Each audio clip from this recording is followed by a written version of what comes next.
Mesa para 6 en mi cumpleaños. Mi esposa, mi hermano. Nadie vino. Creían que no sabía de su traición. Entonces, el mesero me dio una nota que lo cambió todo: revisa tu teléfono ahora. Si aún no estás suscrito al canal, haz clic en el botón de suscripción y activa la campanita para no perderte ninguna de nuestras historias. Tu apoyo significa todo para nosotros. Si esta historia te parece interesante, déjale un like.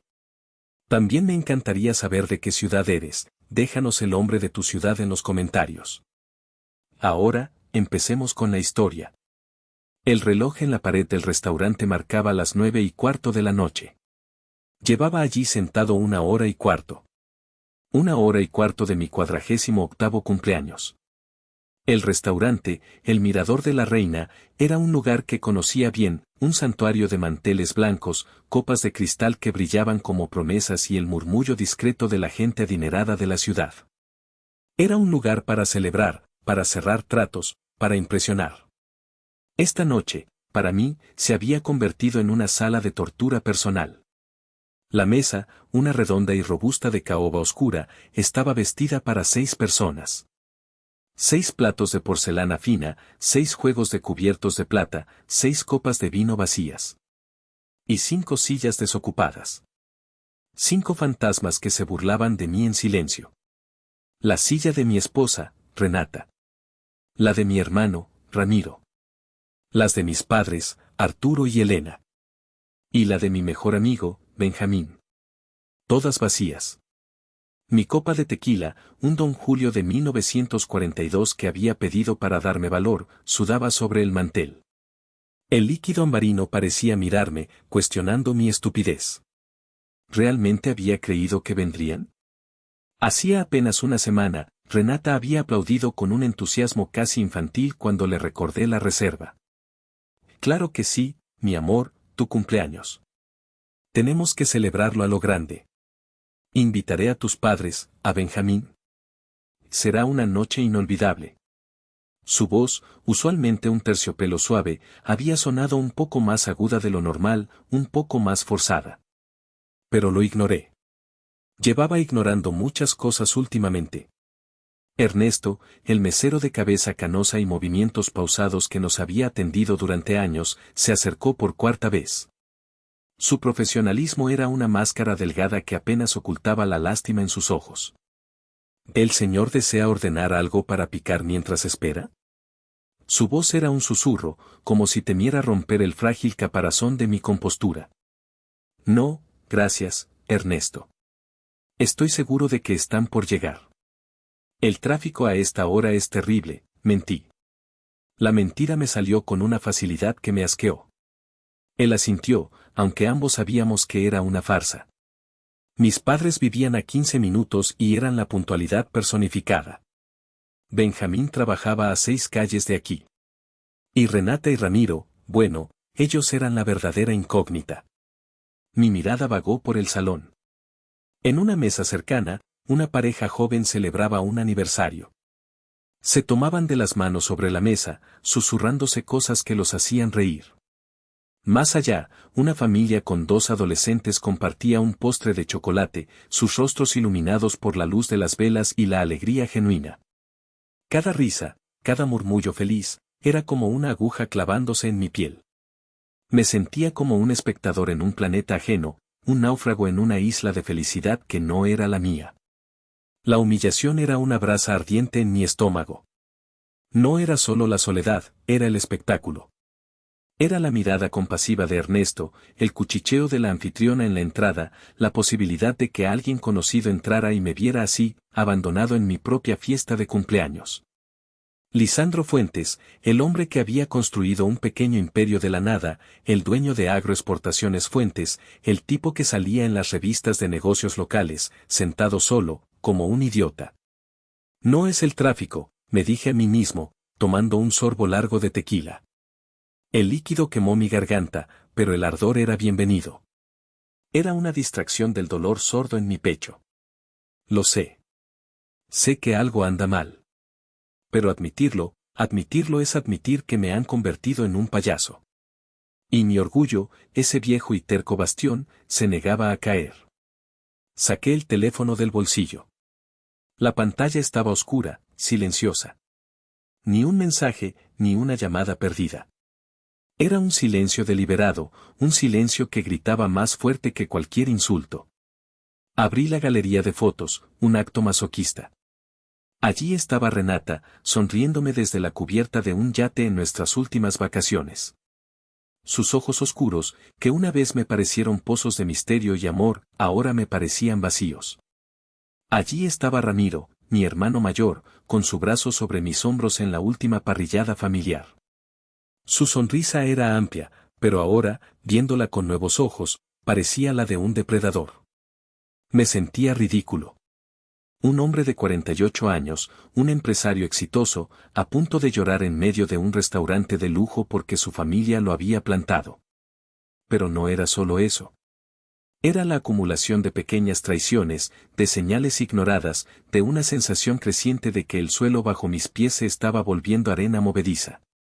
La puerta del restaurante se abrió y mi corazón dio un vuelco estúpido. Por un segundo, la esperanza, esa mala hierba resistente, brotó en mi pecho. Pero no era nadie que conociera. Solo una pareja más, riendo, felices, ajenos a mi pequeño drama. Me terminé el tequila de un trago. El alcohol me dio una falsa sensación de claridad. Tenía que saber. No podía seguir sentado allí, pudriéndome en mi propia incertidumbre.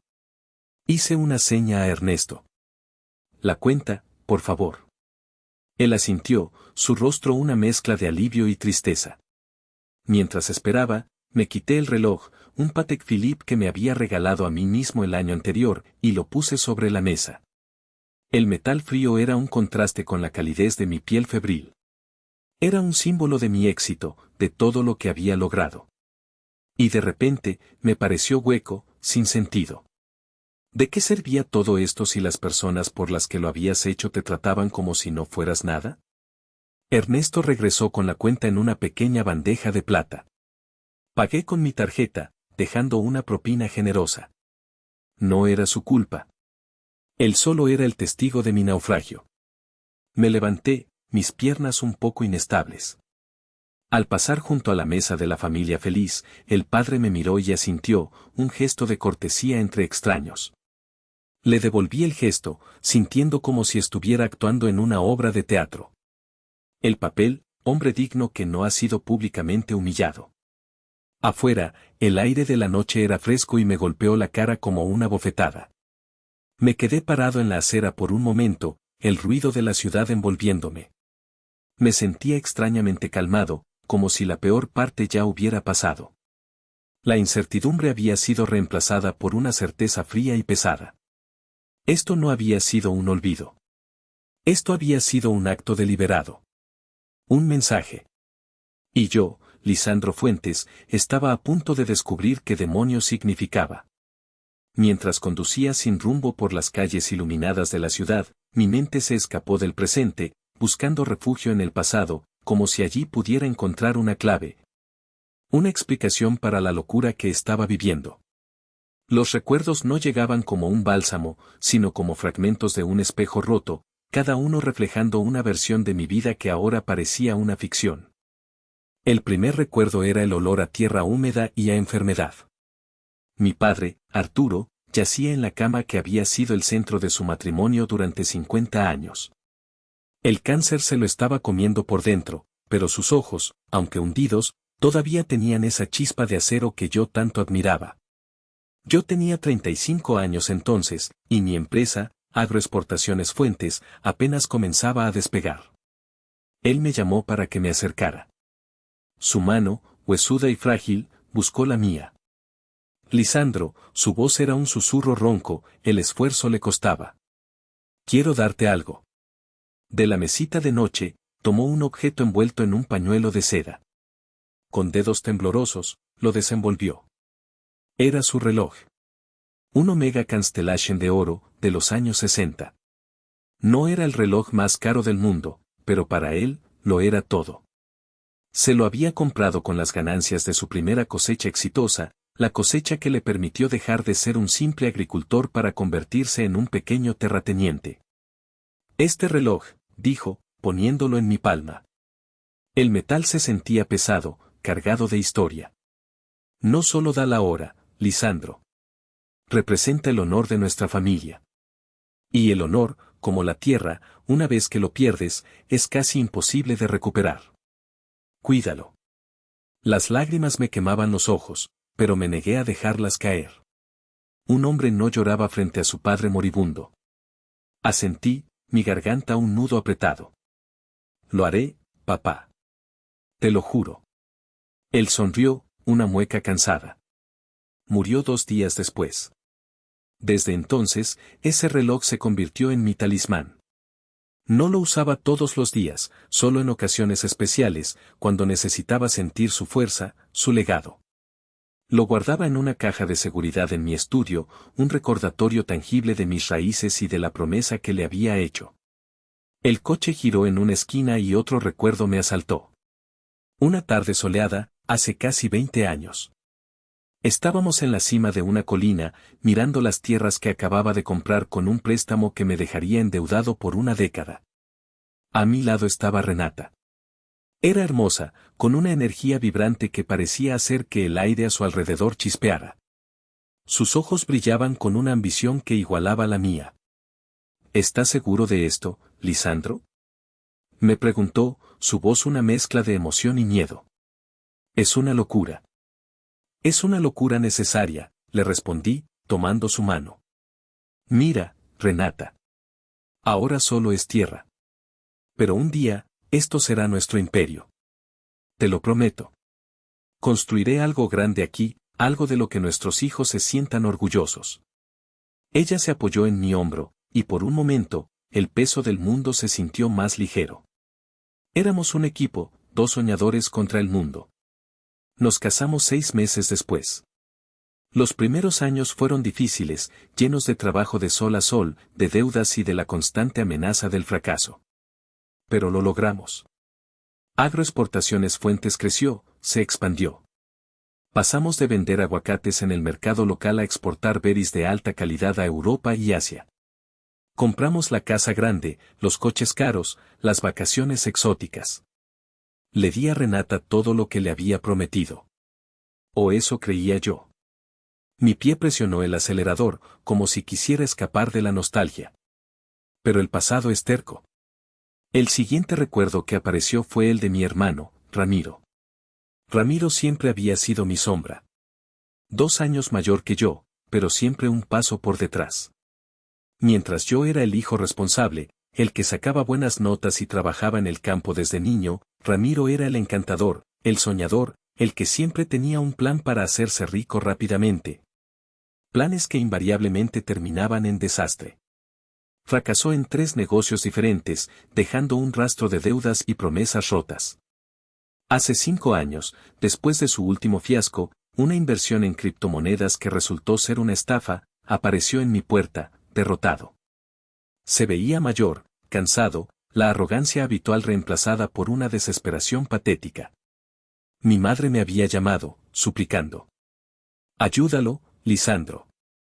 Es tu hermano. Así que lo hice. Le di un puesto directivo en la empresa.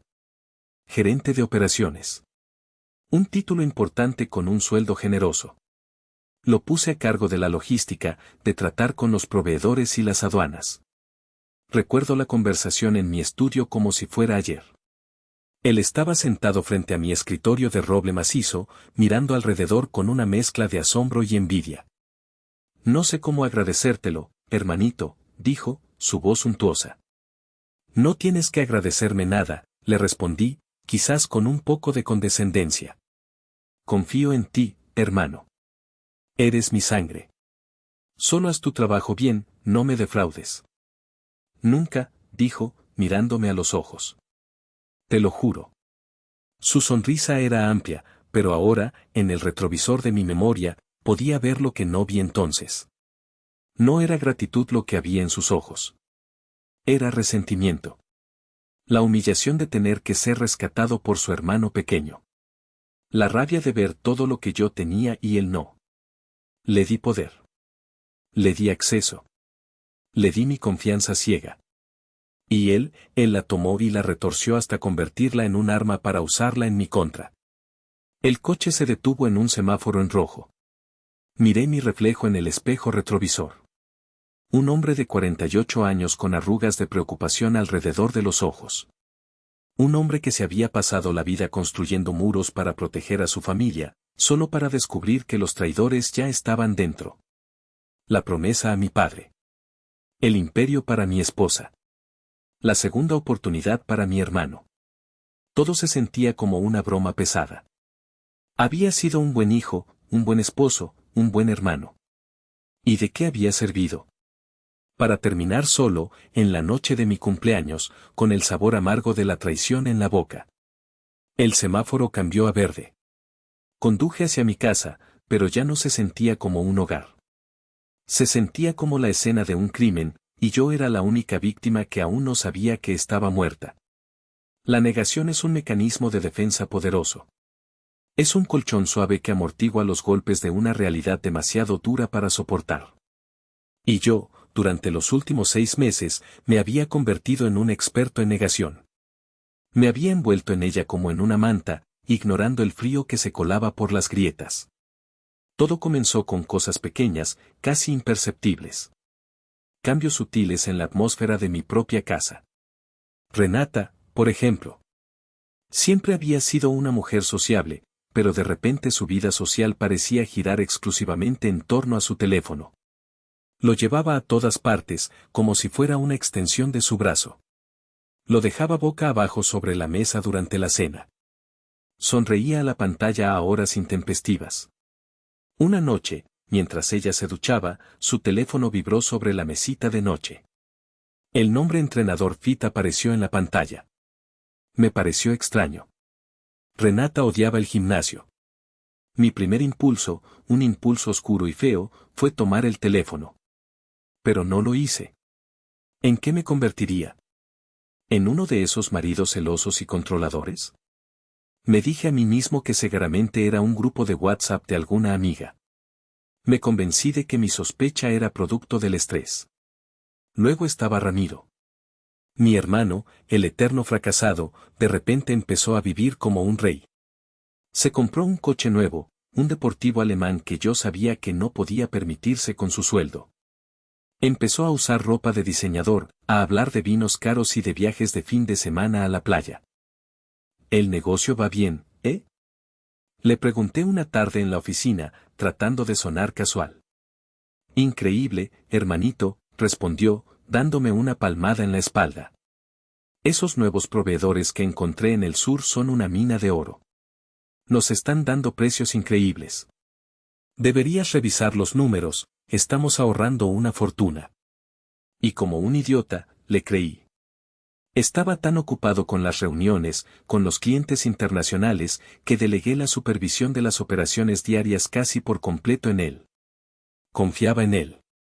Era mi hermano. La primera señal de alarma real, la que debería haberme despertado de mi letargo, llegó hace unos 3 meses.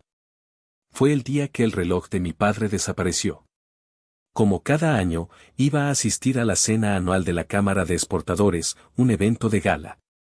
Fui a la caja de seguridad de mi estudio para coger el reloj, mi amuleto de la suerte. Pero no estaba. La caja de terciopelo azul estaba vacía. El pánico me invadió, frío y punzante. Busqué por todo el estudio, vacié cajones, moví muebles. Nada. Subí a nuestra habitación, un caos de ropa y nervios. Renata entró mientras yo estaba de rodillas, buscando debajo de la cama. ¿Qué pasa, mi amor? ¿Qué buscas con tanta desesperación? Su voz sonaba genuinamente preocupada. El reloj de mi padre, dije, mi voz tensa. No lo encuentro. Su rostro mostró una compasión perfecta. Se arrodilló a mi lado, me tomó la cara entre sus manos. Tranquilo, Lisandro. Seguro que está por aquí. A veces eres tan despistado. ¿Recuerdas cuando perdiste las llaves del coche y estaban en el bolsillo de tu abrigo? Seguro que lo guardaste en otro sitio y no te acuerdas. Buscamos juntos durante 1 hora. Ella parecía tan dedicada, tan preocupada como yo. Su actuación fue impecable. Al final, me rendí, frustrado y con un mal presentimiento que no podía explicar. Tiene que aparecer, dijo ella, abrazándome. Ya verás. Esa noche, en la cena de gala, me sentí desnudo sin el peso familiar del reloj en mi muñeca. Benjamín, mi mejor amigo desde la universidad, un tipo directo y sin filtros, lo notó. ¿Y el talismán? Preguntó, señalando mi muñeca vacía. Lo he perdido, admití en voz baja. ¿Perdido? Frunció el ceño. Ese reloj era tu santo grial. ¿Cómo lo has perdido? Le conté la historia. Él escuchó en silencio, su mirada aguda y analítica. Oye, Lisandro, dijo después de un momento, bajando la voz. No quiero meter cizaña, pero, ¿no te parece que Ramiro está gastando mucho últimamente? El otro día lo vi saliendo de la joyería más cara de la ciudad. Sentí una punzada de irritación. Está haciendo un buen trabajo. La empresa va bien. Se merece darse un gusto. Benjamín me miró fijamente. Siempre lo defiendes. Pero ese tipo no es de fiar. Nunca lo ha sido. Solo ten cuidado, ¿quieres? Me encogí de hombros, cambiando de tema, visiblemente incómodo. Pero sus palabras se quedaron conmigo, una pequeña semilla de duda plantada en el terreno fértil de mis sospechas. Ahora, conduciendo en la oscuridad, todas esas piezas encajaban con una claridad dolorosa. El teléfono secreto de Renata. El dinero de Ramiro. El reloj desaparecido. No eran incidentes aislados. Eran parte de un patrón, de una conspiración que se había tejido a mis espaldas, en mi propia casa, con mi propio dinero. Y yo, el gran Lisandro Fuentes, el hombre de negocios astuto, había sido el último en enterarse. No, peor aún. No es que no me hubiera enterado. Es que me había negado a ver. Había elegido la ceguera voluntaria porque la verdad era una afrenta demasiado grande para mi orgullo. Admitir que mi esposa y mi hermano me estaban traicionando no era solo admitir su maldad, era admitir mi propia y colosal estupidez. Y eso, para un hombre como yo, era un trago más amargo que la propia traición. Llegué a casa y aparqué el coche en la entrada. La casa estaba a oscuras, silenciosa. Era una casa enorme, de estilo colonial moderno, con grandes ventanales y un jardín perfectamente cuidado. La habíamos diseñado juntos, Renata y yo. Cada habitación, cada mueble, era un testimonio de nuestro éxito, de nuestros sueños compartidos. Ahora, la casa me parecía un mausoleo. Un monumento a una vida que ya no existía. Entré y encendí las luces del vestíbulo. El silencio era pesado, casi sólido. Podía oír el tic-tac del gran reloj de pie en el pasillo, un sonido que antes me resultaba reconfortante y que ahora parecía contar los segundos que me quedaban de cordura. Fui directamente a la cocina y me serví un vaso de agua. Mis manos temblaban ligeramente. Apoyé las palmas en la fría encimera de granito, respirando hondo, tratando de ordenar el caos en mi cabeza. ¿Qué hacía ahora? ¿Los confrontaba? ¿Hacía las maletas y me iba? ¿O pretendía que no sabía nada y esperaba a ver hasta dónde llegaban? Mi mirada se posó en el teléfono inalámbrico que teníamos en la cocina. Era un aparato anticuado que conservábamos para mis padres, a quienes no les gustaba usar el móvil. Un impulso repentino, una necesidad visceral de escuchar una voz amiga y honesta, me hizo cogerlo. Marqué el número de mis padres. Mi madre, Elena, contestó al segundo tono, su voz cálida y llena de preocupación. ¿Lisandro? Hijo, ¿estás bien? Estábamos preocupados por ti. Estoy bien, mamá, dije, mi propia voz sonando extraña, lejana. Solo quería saber cómo estabais. Nosotros estamos bien, pero, ¿y tú? Renata nos llamó esta tarde. Nos dijo que estabas muy agobiado, que el trabajo te tenía exhausto. Sentí un nudo de hielo formándose en mi estómago. ¿Qué más os dijo? Pregunté, tratando de mantener la voz firme. Hubo una pausa al otro lado de la línea. Pude oír a mi madre hablando en voz baja con mi padre. Luego, su voz volvió, teñida de una nueva capa de ansiedad. Dijo que no te sentías con ánimos para celebrar. Que habías decidido cancelar la cena de esta noche, que necesitabas estar solo para descansar. Tu padre quería llamarte, pero ella insistió en que no lo hiciéramos, para darte tu espacio. Nos pidió que no te molestáramos. Cerré los ojos. La cocina pareció inclinarse a mi alrededor. La manipulación era tan descarada, tan cruelmente perfecta. No solo me habían abandonado, sino que se habían asegurado de que nadie más viniera a rescatarme. Me habían aislado, dejándome solo en mi isla de humillación, mientras ellos, sin duda, celebraban en otro lugar.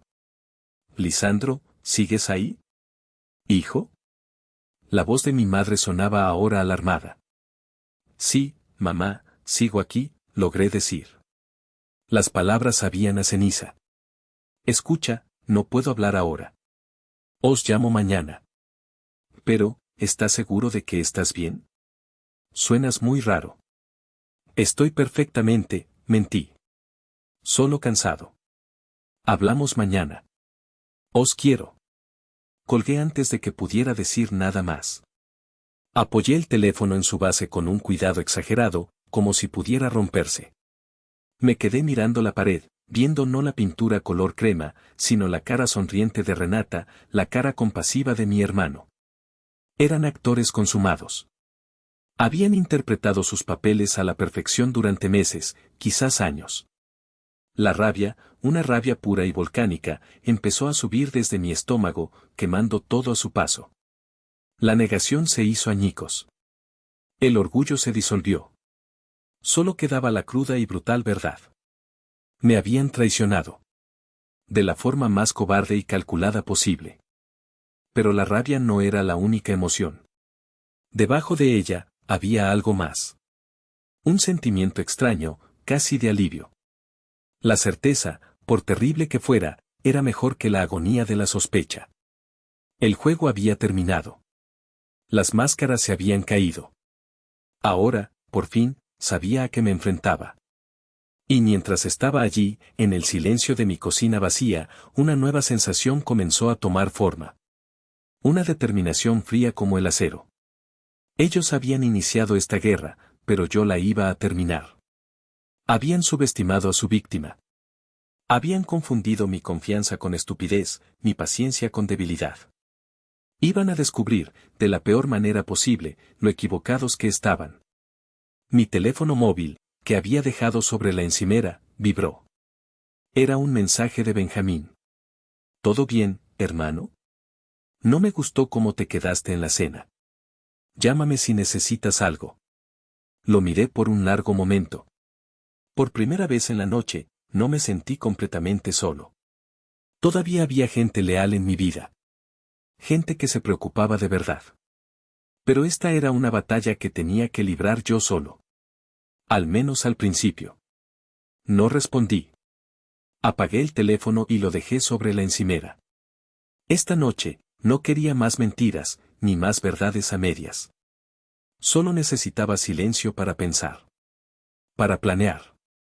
La partida de ajedrez había comenzado. Y aunque ellos habían movido primero, yo tenía la ventaja. Porque ahora, yo conocía el juego. Y estaba dispuesto a jugar para ganar. A cualquier precio. Los 2 días siguientes fueron un infierno de normalidad forzada. Actué como si nada hubiera pasado. Cuando Renata llegó a casa a la mañana siguiente de mi cumpleaños, con una excusa pobre sobre una amiga que había tenido una crisis y a la que tuvo que acompañar toda la noche, simplemente asentí. «Espero que esté bien», dije, mi voz monótona, mientras leía el periódico en la mesa del desayuno. Ella me miró, sorprendida por mi falta de reacción. Probablemente esperaba una discusión, preguntas, celos. Mi indiferencia la descolocó. «Sí, ya está mejor», dijo, sirviéndose un café. «Siento mucho lo de tu cena, mi amor. Me siento fatal. Te lo compensaré, te lo prometo». «No te preocupes», respondí, pasando la página del periódico sin leer una sola palabra. «Hay cosas más importantes». En el trabajo, Ramiro también intentó disculparse, con su habitual encanto falso. Hermanito. Feliz cumpleaños atrasado. Lo siento tanto, tío. Se me complicó una reunión con un cliente y se me fue el santo al cielo. No pasa nada, dije, firmando unos documentos. El trabajo es lo primero. Mi calma los desconcertaba. Podía verlo en sus ojos. Se miraban entre ellos cuando creían que yo no los veía, intercambiando miradas de confusión. Mi comportamiento no encajaba en su guión. El marido herido y celoso no estaba apareciendo por ningún lado. Y eso los ponía nerviosos. Pero por dentro, yo no estaba en calma. Era un volcán a punto de entrar en erupción. Cada sonrisa falsa de Renata, cada palmada en la espalda de Ramiro, era como echar más leña al fuego. Necesitaba pruebas. Pruebas irrefutables. Algo que pudiera usar para destruir su mundo de mentiras de la misma forma que ellos habían destruido el mío. Y entonces, recordé a Ernesto. El mesero del restaurante. El hombre que me había mirado con lástima, pero también con algo más. Con una especie de complicidad. Odio a los traidores, había dicho. El miércoles por la tarde, salí de la oficina con una excusa vaga y conduje hasta el Mirador de la Reina. El restaurante estaba casi vacío, en esa calma que precede a la tormenta del servicio de cena. Encontré a Ernesto en la barra, puliendo copas con una concentración meticulosa. Levantó la vista cuando me acerqué. No pareció sorprendido de verme. Señor Fuentes, dijo, su voz neutra. Lisandro. Llámame Lisandro, dije, sentándome en un taburete de la barra. Necesito tu ayuda, Ernesto. Él dejó la copa y el paño sobre la barra. Me miró fijamente, sus ojos oscuros y serios. Lo sé, dijo simplemente. Le conté todo. No con ira, ni con autocompasión, sino con una frialdad clínica, como si estuviera exponiendo un caso de negocios. Le hablé de mis sospechas, de la llamada a mis padres, del reloj desaparecido. Él escuchó sin interrumpir, asintiendo de vez en cuando. Cuando terminé, se quedó en silencio por un momento, pensativo. Su hermano y su esposa son clientes habituales, dijo finalmente. Vienen casi todos los martes por la noche. Siempre piden la misma mesa, la del rincón, la más discreta. El martes, repetí. El día que Renata tenía su supuesto club de lectura. Sí, confirmó Ernesto. La primera vez que los vi juntos, hace unos 4 meses, pensé que era extraño. La forma en que se miraban, la forma en que él le tocaba la mano, no era la de un cuñado. Mi estómago se revolvió. 4 meses. Llevaban 4 meses burlándose de mí en mi propia cara. La última vez que vinieron fue ayer, continuó Ernesto. El martes. Él llevaba un reloj de oro. Un reloj muy bonito. Parecía antiguo. La sangre me hirvió en las venas. Mi reloj. El reloj de mi padre. Lo estaban usando como un trofeo de su conquista. Necesito pruebas, Ernesto, dije, mi voz un susurro ronco. Fotos. Vídeos. Algo que no pueda negar. Te pagaré lo que sea. Ernesto negó con la cabeza, con una dignidad silenciosa. No es por dinero, señor Lisandro. Mi hija trabajó para usted un verano en sus oficinas. Dijo que era usted un hombre justo, un buen jefe. Yo respeto eso. Y como le dije, odio a los traidores. Se inclinó sobre la barra, bajando la voz. El restaurante tiene cámaras de seguridad. Cubren casi todo el salón, incluyendo la mesa del rincón. El gerente guarda las grabaciones durante una semana. Si ellos vuelven el próximo martes. ¿Podrías conseguirme esas grabaciones? Pregunté, mi corazón latiendo con fuerza. Haré más que eso, dijo, y por primera vez, vi un destello de algo parecido a una sonrisa en su rostro. Tengo un amigo que es un genio con estas cosas. Podemos conseguir algo mejor que una simple grabación de seguridad. Me dio un número de teléfono. Este es un teléfono prepago. Destrúyelo después de usarlo. Si ellos hacen una reserva para el próximo martes, te enviaré un mensaje. Y entonces, pondremos en marcha el plan. Le di la mano por encima de la barra. Su apretón fue firme, sólido. Gracias, Ernesto. No sé cómo pagártelo. No hay nada que pagar, repitió. Considere que es un favor profesional. A veces, los platos sucios no están solo en la cocina. Salí del restaurante sintiéndome como un hombre nuevo. La desesperación había sido reemplazada por un propósito. Ya no era una víctima a la deriva. Era un cazador. Y estaba a punto de tender una trampa para mis presas. El resto de la semana fue una actuación. Sonreí, asentí, fingí creer sus mentiras. Pero mis ojos estaban fríos, calculadores. Estaba observando cada uno de sus movimientos, esperando la señal. La señal llegó el lunes por la tarde. Mi teléfono vibró con un mensaje de un número desconocido. Reserva confirmada. Martes, 9 de la noche, mesa 12. Prepárese. Leí el mensaje 2 veces. Luego, borré el mensaje y saqué la tarjeta SIM del teléfono. La partí en 2 y la tiré por el inodoro. El juego estaba en marcha. El martes por la noche, me senté en la oscuridad de mi coche, aparcado al otro lado de la calle del restaurante.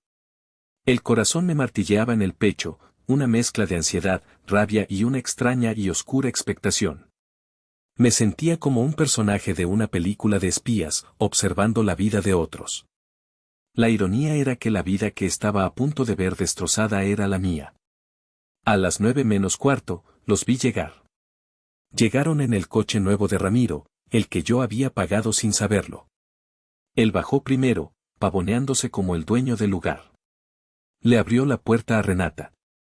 Ella salió, llevaba un vestido rojo ceñido que yo no le había visto nunca. Se reían de algo, sus cabezas juntas en una intimidad que me revolvió el estómago. Entraron en el restaurante. Esperé 10 minutos, que se me hicieron eternos. Entonces, mi teléfono de prepago, el que Ernesto me había dicho que comprara, vibró. Era un mensaje de él. Están sentados. El espectáculo está listo. Te enviaré la señal. Apagué el coche y me quedé esperando en el silencio, la oscuridad rota solo por las luces de la calle. Me sentía extrañamente desconectado de mi propio cuerpo, como si estuviera viendo todo desde fuera. Pasaron 45 minutos. 45 minutos en los que me imaginé 1000 escenarios. ¿De qué estarían hablando? ¿Estarían planeando su futuro, un futuro construido sobre las ruinas de mi vida? ¿Se estarían riendo de mí, de mi ingenuidad, de mi confianza ciega? A las 10 en punto, el teléfono vibró de nuevo. Era un solo mensaje. Revisa tu teléfono ahora. Era la señal. Con dedos que temblaban ligeramente, abrí el enlace que me había enviado Ernesto unos días antes. Era un acceso a una carpeta segura en la nube. Contenía varios archivos. El primero era una serie de fotografías. Hice clic en la primera imagen. Y el mundo se detuvo. Eran ellos. Renata y Ramiro. Sentados en la mesa del rincón del restaurante. La luz de las velas bañaba sus rostros, dándoles un aire conspirador. Ramiro le estaba diciendo algo al oído a Renata, y ella se reía, echando la cabeza hacia atrás. En la siguiente foto, él le tomaba la mano por encima de la mesa. En la tercera, se estaban besando. Un beso apasionado, hambriento, que no dejaba lugar a dudas. Pero no fue eso lo que me rompió. Lo que me destrozó fue la cuarta foto. Era un primer plano de la mano de Ramiro, que descansaba sobre la de Renata. Y en su muñeca, brillando bajo la luz del restaurante, estaba el reloj de mi padre. Mi reloj. Mi herencia. Mi honor. Usado como un brazalete de victoria en una cita con mi esposa. Sentí que el aire me faltaba. Tuve que abrir la puerta del coche para poder respirar. El aire frío de la noche me llenó los pulmones, pero no pudo apagar el fuego que sentía por dentro. Volví a mirar el teléfono. Había más archivos. Un par de clips de audio. Hice clic en el primero. La calidad era sorprendentemente clara. Debían de haber colocado un micrófono cerca de su mesa. La voz de Renata llenó el silencio del coche. Es que a veces me siento culpable. Lisandro es un buen hombre. Lisandro es un hombre aburrido, respondió la voz de Ramiro, llena de desdén. Un hombre que solo piensa en el trabajo. No sabe cómo tratar a una mujer como tú. No te merece. Pero es tu hermano. Es mi hermano pequeño, la corrigió él. El que tuvo toda la suerte. El que se quedó con la tierra buena. El que siempre fue el favorito de papá. ¿Sabes lo que es vivir toda tu vida a la sombra de alguien, ver cómo tiene todo lo que tú deberías tener? Esto es solo un poco de justicia poética. ¿Y el reloj?, preguntó ella. ¿No tienes miedo de que lo reconozca? Ramiro se rió, una risa desagradable. ¿Lisandro? Es tan predecible. Cree que lo perdió. Está demasiado ocupado contando su dinero como para darse cuenta de lo que pasa delante de sus narices. Además, me gusta. Siento que me queda mejor a mí. Es como reclamar lo que es mío. El segundo audio era aún peor. Del viaje a Cancún el mes que viene, decía Renata. ¿Estás seguro de que podemos permitírnoslo? Cariño, respondió Ramiro con suficiencia. Podemos permitirnos lo que queramos. La empresa de mi hermanito es muy generosa. Crea una empresa fantasma, Servicios Logísticos del Sur. Cada mes, le facturo a Agroexportaciones Fuentes por servicios que nunca se prestaron. Lisandro firma las órdenes de pago sin mirar. Es como quitarle un dulce a un niño. Apagué el audio. No podía seguir escuchando. La traición era total. No era solo una aventura. Era un plan deliberado para humillarme, para robarme, para destruir todo lo que yo había construido. Pero aún quedaba un archivo. Un documento de texto. Lo abrí. Era una transcripción de mensajes de WhatsApp entre ellos, probablemente obtenidos por el amigo genio de Ernesto. Renata, ¿y qué pasa con su cumpleaños? ¿Realmente vamos a dejarlo plantado? Ramiro, claro que sí. Será perfecto. Déjalo que se siente solo como un idiota en ese restaurante estirado. Es hora de que sepa cuál es su lugar. Que entienda que su tiempo ya pasó. Renata, a veces eres tan cruel. Ramiro, no soy cruel, mi amor. Soy práctico. Mientras él juega al empresario, nosotros vivimos la vida que él nos paga. Y esta noche, brindaremos por eso. Por nuestra futura vida juntos. Dejé caer el teléfono en el asiento del copiloto. El temblor de mis manos había desaparecido. El fuego de la rabia se había extinguido, reemplazado por un hielo polar. Ya no sentía dolor. Ni tristeza. Ni siquiera odio.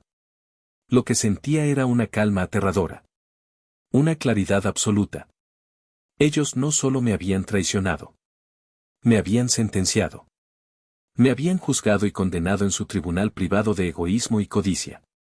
Y su veredicto era que yo era un obstáculo, un tonto útil cuyo único propósito era financiar su felicidad. Levanté la vista hacia el restaurante. A través de la ventana, pude ver su mesa. Estaban brindando, sus copas de champán chocando en el aire. Brindando por mi humillación. Por mi ruina.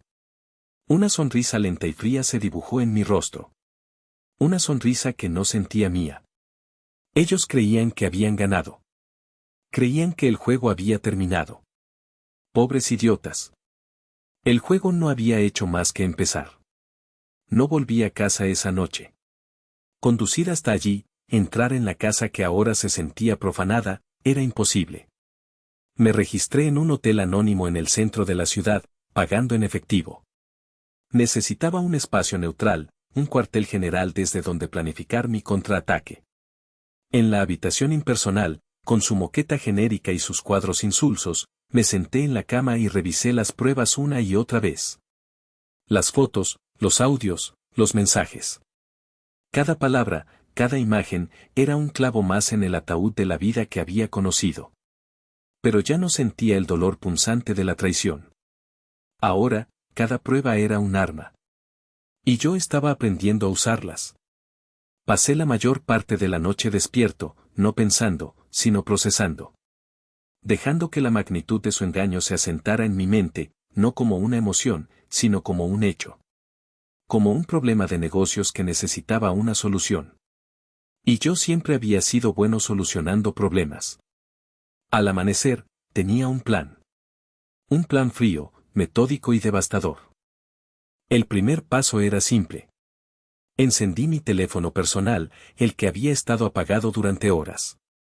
Tenía docenas de llamadas perdidas y mensajes de Benjamín, de mis padres, preocupados por mi silencio. Los ignoré a todos.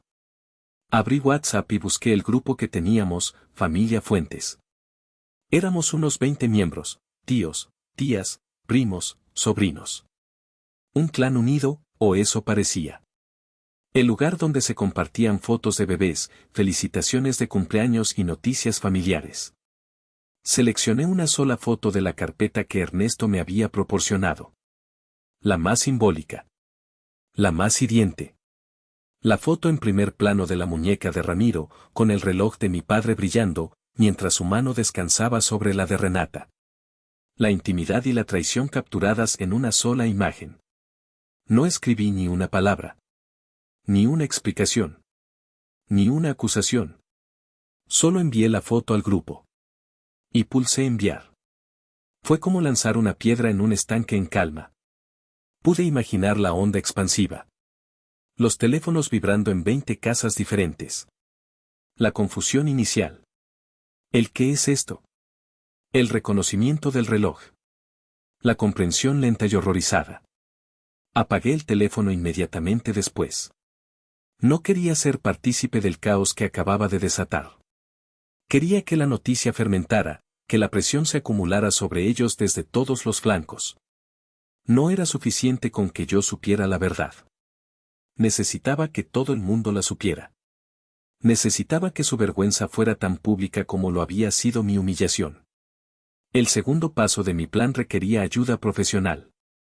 Busqué en internet mejores abogados de divorcio y el nombre de una mujer apareció repetidamente, Catalina Vargas. Las reseñas la describían como implacable, brillante y una pesadilla para la parte contraria. Perfecta. Llamé a su bufete a las 9 de la mañana en punto. Su asistente me dijo que la agenda de la licenciada Vargas estaba llena para las próximas 3 semanas. Es un asunto de fraude corporativo y adulterio con pruebas contundentes, dije, mi voz fría como el hielo. Y el tiempo es un factor crucial. Hubo una pausa. La asistente debió de oír algo en mi tono. Permítame un momento. Esperé. 2 minutos después, la propia Catalina Vargas estaba al teléfono. Su voz era cortante, precisa, sin una pizca de sentimentalismo. Señor Fuentes. Tiene 10 minutos para convencerme de que su caso es más importante que los que ya tengo. Le hice un resumen ejecutivo de la situación.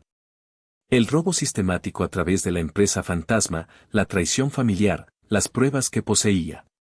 Cuando terminé, hubo un silencio al otro lado de la línea. No era un silencio de duda, sino de cálculo. Envíeme las pruebas a este correo electrónico seguro, dijo, dictándome una dirección. Esté en mi oficina a las 4 de la tarde. No llegue tarde. Y colgó. Me sentí como si acabara de reclutar a un general para mi ejército. Pasé el resto del día en la habitación del hotel, preparando mi ofensiva. Contacté a mi banco personal y congelé todas nuestras cuentas conjuntas y tarjetas de crédito. Llamé al director de seguridad de mi empresa, un ex policía rudo y leal, y le pedí que iniciara una auditoría interna discreta sobre servicios logísticos del sur, la empresa fantasma de Ramiro. Le di instrucciones específicas sobre qué buscar. Cada llamada, cada correo electrónico, era un movimiento en el tablero de ajedrez. Estaba construyendo un muro a su alrededor, cortando sus vías de escape, eliminando sus recursos. El dinero que estaban usando para financiar su aventura era mío. Y yo estaba a punto de cerrar el grifo. A las 4 en punto, entré en el imponente edificio de oficinas donde se encontraba el bufete de Catalina Vargas. Me sentía extrañamente en calma. El hombre desesperado que había estado sentado solo en un restaurante 2 noches antes había desaparecido. En su lugar, había un hombre con una misión. La venganza, dicen, es un plato que se sirve frío. Y yo estaba a punto de servir un banquete helado. Catalina Vargas era exactamente como su voz sugería.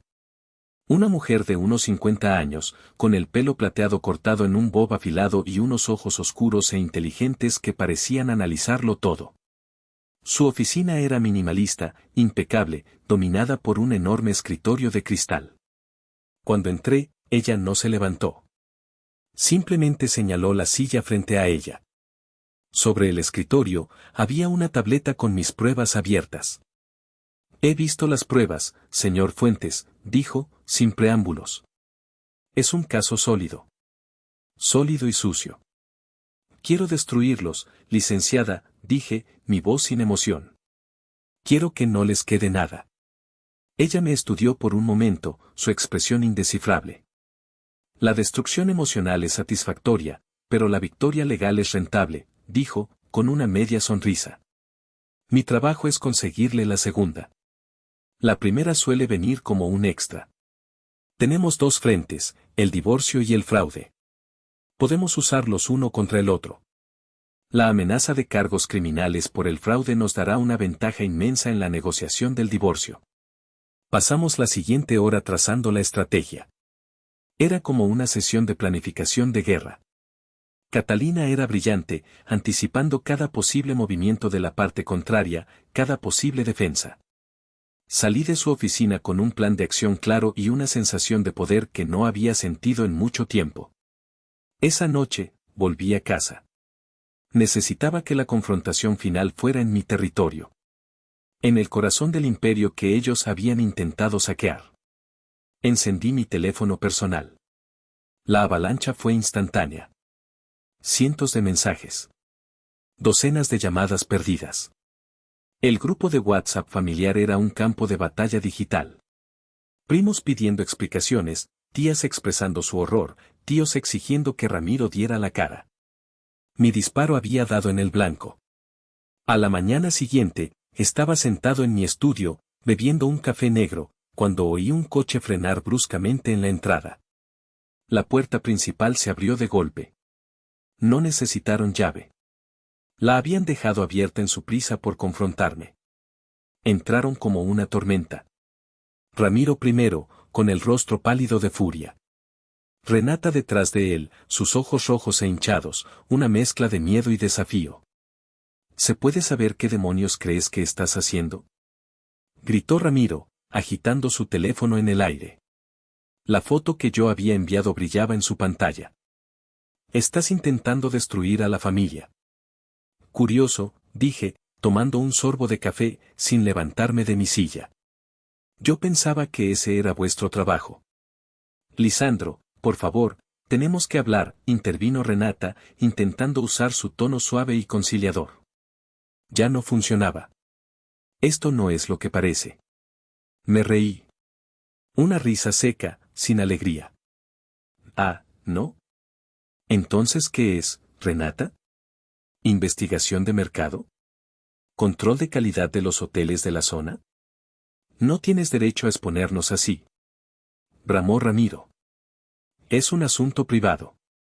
Se convirtió en un asunto público en el momento en que decidisteis usar el dinero de mi empresa para financiar vuestra pequeña aventura, dije, mi voz bajando a un susurro peligroso. En el momento en que usaste el reloj de mi padre como si fuera un trofeo. Estaba a punto de continuar, de sacar las pruebas, de disfrutar de su desesperación, cuando oí otro coche. Un coche que conocía bien. El viejo sedán de mi padre. Unos segundos después, mis padres entraron en la casa.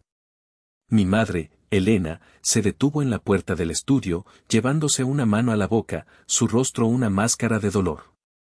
Mi padre, Arturo, un hombre de 70 años, normalmente tranquilo y de movimientos lentos, caminó directamente hacia Ramiro. No dijo una palabra. Sus ojos, los mismos ojos de acero que yo recordaba de su lecho de muerte, estaban fijos en su hijo mayor. Y entonces, levantó la mano y le dio una bofetada. El sonido resonó en el silencio de la habitación, seco y final como un disparo. Ramiro retrocedió, aturdido, llevándose una mano a la mejilla enrojecida. El shock en su rostro era absoluto. Nunca, en toda nuestra vida, nuestro padre nos había puesto la mano encima. «Has deshonrado el reloj», dijo mi padre, su voz temblando de una furia contenida. «Has deshonrado mi apellido. Has deshonrado mi memoria». Luego, se giró hacia mí. Y en sus ojos, vi una profunda tristeza. «¿Y tú, Lisandro?», dijo, su voz rota. «¿Cómo permitiste que esto pasara? ¿Cómo pudiste ser tan ciego?». Sus palabras me dolieron más que la bofetada a Ramiro. Porque tenía razón. Yo era tan culpable como ellos. Culpable de una confianza estúpida. Culpable de un orgullo que me había impedido ver la verdad. Mi madre se acercó a Renata, que sollozaba en silencio. «Te quise como a una hija», le dijo, su voz apenas un susurro. «Te abrí las puertas de mi casa y de mi corazón. ¿Y así es como me pagas? ¿Acostándote con el hermano de tu marido?». La habitación se llenó de una tensión insoportable. Era una escena de tragedia griega, una familia devorándose a sí misma. Ramiro finalmente encontró su voz. «No es justo», gritó, su rostro contorsionado por la rabia y la autocompasión. Él siempre lo tuvo todo. La atención, el éxito, el dinero. Yo solo tomé un poco de lo que me correspondía. «¿Tomaste?», repitió mi padre, su voz gélida. «Robaste. Mentiste. Traicionaste. No eres mi hijo». Esas palabras, más que la bofetada, parecieron romper algo dentro de Ramiro. Se quedó mirándonos a todos, sus ojos saltando de un rostro a otro, buscando un aliado, un poco de compasión. No encontró ninguna. Solo encontró el juicio silencioso de la familia que había destrozado. Y en ese momento, supe que había ganado. No la guerra, pero sí la batalla más importante. La batalla por la verdad. El arrebato de Ramiro rompió la tensión, pero la reemplazó con un silencio pesado y definitivo. Sus palabras, destinadas a justificar sus acciones, solo sirvieron para revelar la podredumbre de su carácter. Nadie le respondió. No había nada que decir. Su confesión, nacida de la rabia, era más elocuente que cualquier acusación que yo pudiera haber hecho. Me levanté de mi silla por primera vez. Caminé lentamente hacia la mesa de centro, donde había dejado 2 carpetas de color azul oscuro. Las había preparado Catalina Vargas. Eran mis armas finales. Cogí una y se la extendí a Renata. Cogí la otra y la puse frente a Ramiro. «¿Qué es esto?», preguntó Renata, su voz temblorosa, mientras abría la carpeta con dedos torpes. «Es vuestro futuro», dije, mi voz tranquila y firme. «O la falta de él». Dentro de cada carpeta, había un resumen claro y conciso de las pruebas en mi poder. Copias de las fotos. Transcripciones de los audios. Y lo más importante, copias de los estados de cuenta de la empresa, con las transferencias fraudulentas a servicios logísticos del sur resaltadas en amarillo. También había un borrador del acuerdo de divorcio para Renata y una carta de despido y renuncia a cualquier derecho sobre la empresa para Ramiro. Vi cómo sus rostros cambiaban a medida que leían. La ira de Ramiro se desvaneció, reemplazada por un pánico lívido. Las lágrimas de Renata se secaron, dejando paso a una expresión de puro terror. Se dieron cuenta, quizás por primera vez, de la profundidad del abismo en el que se habían metido. «Esto es un chantaje», siseó Ramiro, aunque su voz carecía de convicción. «No es chantaje, es una elección», le corregí, volviendo a sentarme detrás de mi escritorio, retomando mi posición de poder. «Tienen 2 opciones. Opción A, firman esos papeles. Renata se va con lo puesto y renuncia a cualquier reclamación sobre mis bienes presentes o futuros. Ramiro, tú firmas tu renuncia, devuelves hasta el último céntimo que robaste, y ambos desaparecéis de mi vida para siempre. A cambio, yo me olvido de presentar una denuncia penal». «¿Y la opción B?», preguntó Renata, su voz apenas audible. «La opción B es que no firmen nada», dije, encogiéndome de hombros. En ese caso, esta carpeta, dije, levantando una tercera carpeta, idéntica, de mi escritorio, va directamente a la fiscalía. Malversación de fondos, fraude, asociación delictuosa. Son delitos graves. Podríais pasar varios años en la cárcel. Y créeme, el divorcio será mucho menos generoso cuando se negocie desde una celda. Ramiro se rió, un sonido hueco y desesperado. No tienes las agallas, Lisandro. No mandarías a tu propio hermano a la cárcel. Lo miré fijamente, mis ojos fríos como el acero. La persona a la que llamas hermano murió hace unos días. No sé quién eres tú. Para demostrar mi punto, cogí mi teléfono. Busqué un número en mi agenda y pulsé el botón de llamar. Puse el altavoz para que todos pudieran oír. ¿Comandante Robledo? Dije cuando contestaron. A sus órdenes, señor Fuentes, respondió una voz grave al otro lado. Era el jefe de la policía judicial, un hombre al que conocía de varias reuniones cívicas. Hola, comandante. Le llamo porque tengo un asunto que quizás le interese. Se trata de un fraude en mi empresa. El rostro de Ramiro se descompuso. El color desapareció de su cara. Vi el pánico puro y animal en sus ojos. No. Espera. Gritó, abalanzándose sobre el escritorio. Con un movimiento tranquilo, corté la llamada. ¿Decías algo? Pregunté, arqueando una ceja. El farol había funcionado a la perfección. La amenaza se había vuelto real, tangible. Su arrogancia se derrumbó como un castillo de naipes. Firmaré, dijo Renata, su voz rota. Cogió el bolígrafo que había sobre la mesa y firmó el acuerdo de divorcio sin siquiera leerlo por completo. Sus lágrimas ahora no eran de tristeza, sino de derrota. Ramiro la miró, luego a mí, luego a nuestros padres, que observaban la escena en un silencio sepulcral. Estaba atrapado. Derrotado. Cogió el bolígrafo y firmó su propia sentencia. Cuando terminaron, recogí los documentos. Bien, dije, poniéndome de pie. Ahora, fuera de mi casa. Les di la espalda y caminé hacia la ventana, dándoles a entender que la conversación había terminado.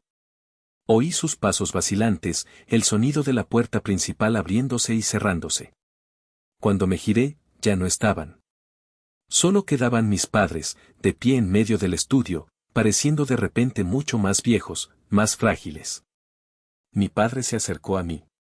Puso una mano en mi hombro. Hiciste lo que tenías que hacer, hijo, dijo, su voz cansada. Lo sé, respondí. Pero no sentía ninguna victoria. Solo un vacío inmenso. Había ganado la guerra, sí. Pero el campo de batalla era mi propia vida. Y estaba cubierta de cenizas. Los meses que siguieron fueron un borrón de procedimientos legales y una dolorosa reconstrucción. La casa, de repente, se sentía gigantesca y vacía. Cada habitación guardaba el eco de una risa falsa, de una conversación vacía. Contraté a un equipo de decoradores y les di una sola instrucción: quiero que no quede ni un solo recuerdo de ella. Cambiaron los muebles, pintaron las paredes, arrancaron las alfombras. Lentamente, la casa dejó de ser nuestra casa para convertirse en mi casa. Un espacio que reflejaba no lo que había sido, sino lo que quería llegar a ser, un hombre más simple, más honesto consigo mismo. El divorcio se finalizó en un tiempo récord. Con el acuerdo firmado y la amenaza de cargos criminales pendiendo sobre sus cabezas, no hubo disputas. Renata se fue de la ciudad con un par de maletas y una cuenta bancaria casi vacía. Según supe por Benjamín, se había mudado a otra ciudad, intentando empezar de nuevo. No sentí nada al saberlo. Ni pena, ni satisfacción. Solo una indiferencia absoluta. Era una extraña en mi vida, un personaje de un libro que había terminado de leer. Lo de Ramiro fue más complicado. Cumplió su parte del trato, devolviendo una parte del dinero robado a través de la venta de su coche y otros bienes. Pero la relación con la familia estaba rota sin remedio. Mis padres, aunque dolidos por la pérdida de un hijo, le cerraron las puertas. El resto de los tíos y primos siguieron su ejemplo. Se convirtió en un paria, un fantasma en las reuniones familiares de las que ya no formaba parte. A veces, me llegaban rumores de que estaba trabajando en algo sin importancia, luchando por sobrevivir. Tampoco sentí nada. El hermano que yo había conocido, o que creía conocer, ya no existía. En la empresa, la auditoría que ordené reveló la verdadera magnitud del fraude. Era peor de lo que imaginaba. Ramiro no solo había creado una empresa fantasma, sino que había inflado facturas, aceptado sobornos de proveedores y desviado mercancía. Había estado desangrando mi compañía lentamente, metódicamente. Despedí a los pocos empleados que sabía que habían sido sus cómplices. Reorganicé departamentos enteros. Tuve que trabajar el doble, supervisando cada detalle, reconstruyendo la confianza con mis clientes y proveedores. Fue agotador, pero también fue terapéutico. El trabajo, que se había convertido en una fuente de estrés y en la excusa para mi ceguera, ahora era mi salvación. Era algo real, algo tangible que podía controlar y arreglar. Una tarde, meses después de la confrontación, estaba revisando unos informes en mi oficina cuando mi secretaria anunció una visita inesperada. Era Benjamín. Entró con 2 vasos de café en la mano. «Pareces un fantasma», me dijo, sin rodeos, sentándose frente a mí. «No contestas las llamadas, no sales a ningún lado». Pensé que era hora de una intervención. Acepté el café. Tenía razón. Me había aislado, sumergido en el trabajo como una forma de no pensar, de no sentir. «He estado ocupado», dije, una excusa pobre. «Lo sé», respondió él, su mirada comprensiva. «Pero no puedes hacer esto solo, Lisandro. No tienes que hacerlo». Hablamos durante más de 1 hora. Le conté todo, cada detalle sórdido, cada emoción que había reprimido. Él escuchó, como siempre, sin juzgar. «Tenía que haberte hecho caso», admití finalmente. «Tú me lo advertiste sobre Ramiro». «No te tortures con eso», dijo, encogiéndose de hombros. «A veces no queremos ver lo que tenemos delante. Especialmente cuando se trata de la familia. Lo importante es lo que haces ahora». Sus palabras fueron como un bálsamo. Me di cuenta de cuánto había extrañado tener un amigo, alguien con quien poder ser vulnerable sin sentirme débil. Esa tarde, por primera vez en mucho tiempo, salí de la oficina a 1 hora razonable. En lugar de ir directamente a mi casa vacía, conduje sin rumbo, terminando en las afueras de la ciudad, en las tierras donde todo había comenzado. Bajé del coche y caminé entre los surcos de aguacates. El sol de la tarde teñía el cielo de naranja y púrpura. El aire olía a tierra fértil, a vida. Me agaché y cogí un puñado de tierra. Se sentía real, sólida, honesta. Esto era mío. Esto era verdad. Podían haberme robado el dinero, la confianza, los años de mi vida. Pero no podían quitarme esto. Mientras el sol se ponía en el horizonte, sentí que algo dentro de mí también se asentaba. La rabia se había ido. El dolor se estaba convirtiendo en una cicatriz. Y en el vacío que habían dejado, algo nuevo comenzaba a crecer. Una paz tranquila. La aceptación de que mi vida anterior había sido arrasada, como un campo después de un incendio. Pero la tierra quemada, a veces, es la más fértil. Y yo estaba listo para volver a sembrar. Pasó 1 año. 1 año de trabajo duro, de terapia silenciosa entre mis campos de cultivo, de reconstruir no solo una empresa, sino un hombre. 1 año de aprender a disfrutar del silencio, de encontrar consuelo en la soledad elegida en lugar de la impuesta. Llegó el día de mi 49º cumpleaños. Y esta vez, no hubo reservas en restaurantes de lujo. No hubo expectativas forzadas ni sonrisas falsas. La celebración fue en la terraza de mi casa. La misma casa que 1 año antes se sentía como una tumba, ahora estaba llena de vida. Había contratado a un chef para que preparara una parrillada, y el olor a carne asada y a leña flotaba en el aire. La mesa no era para 6. Era para 5. Y cada silla estaba ocupada. A mi derecha, mi padre, Arturo. Se le veía más relajado, las arrugas de la decepción en su rostro se habían suavizado. A su lado, mi madre, Elena, que me sonreía con un cariño que ya no estaba teñido de lástima. Frente a mí, Benjamín, mi amigo leal, que bromeaba con el chef sobre el punto de la carne.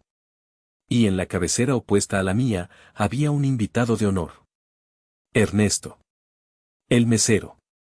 Me había costado convencerlo de que viniera. Yo solo hice mi trabajo, señor Lisandro, me decía por teléfono. No, Ernesto, le respondí. Hiciste mucho más que eso. Fuiste honesto cuando nadie más lo era. Y eso merece un brindis. Finalmente, aceptó. Había venido con su esposa, una mujer amable y risueña. Verlo allí, vestido de forma casual, riendo con mi padre, se sentía increíblemente bien. Era un círculo que se cerraba. Cuando el sol comenzó a ponerse, tiñendo el cielo de los mismos tonos anaranjados y púrpuras que había visto un año atrás en mis campos, me puse de pie. Levanté mi copa. Quiero proponer un brindis, dije, mi voz clara y firme. Todos se callaron y me miraron. Hace un año, en una noche como esta, me sentía el hombre más solo del mundo. Creía que lo había perdido todo. Mi mirada se posó en cada uno de ellos. Pero estaba equivocado. No lo había perdido todo. Os tenía a vosotros. Tenía a mis padres, cuyo amor y apoyo incondicional me recordaron lo que significa la verdadera familia. Mis padres me sonrieron, sus ojos brillantes. Tenía a mi mejor amigo, que nunca dudó en decirme la verdad, aunque yo no quisiera escucharla. Benjamín levantó su copa en un saludo silencioso. Y conocí a un hombre, dije, girándome hacia Ernesto, que, sin conocerme apenas, me demostró que la decencia y el honor todavía existen en este mundo. Ernesto se sonrojó ligeramente, pero asintió con gratitud. Esa noche aprendí una lección muy dura. Aprendí que la familia no siempre es la de sangre. La verdadera familia son las personas que están a tu lado en la oscuridad. Las que te ofrecen una luz cuando no puedes encontrar la tuya propia.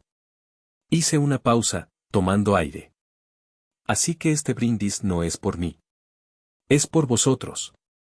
Por la lealtad, por la amistad y por la verdad. Salud. Salud. Respondieron todos al unísono, sus voces llenas de una calidez genuina. Chocamos nuestras copas. El sonido del cristal resonó en el aire fresco de la tarde. Más tarde, cuando la noche había caído y las estrellas comenzaban a aparecer, mi padre se acercó a mí mientras yo miraba las luces de la ciudad a lo lejos. Estoy orgulloso de ti, hijo, dijo en voz baja. ¿Orgulloso? Pregunté, sorprendido. Casi lo pierdo todo, papá. Fui un ciego. Cualquiera puede ser engañado, Lisandro, respondió, poniendo una mano en mi hombro. El verdadero carácter de un hombre no se mide por cómo cae, sino por cómo se levanta. Y tú te has levantado.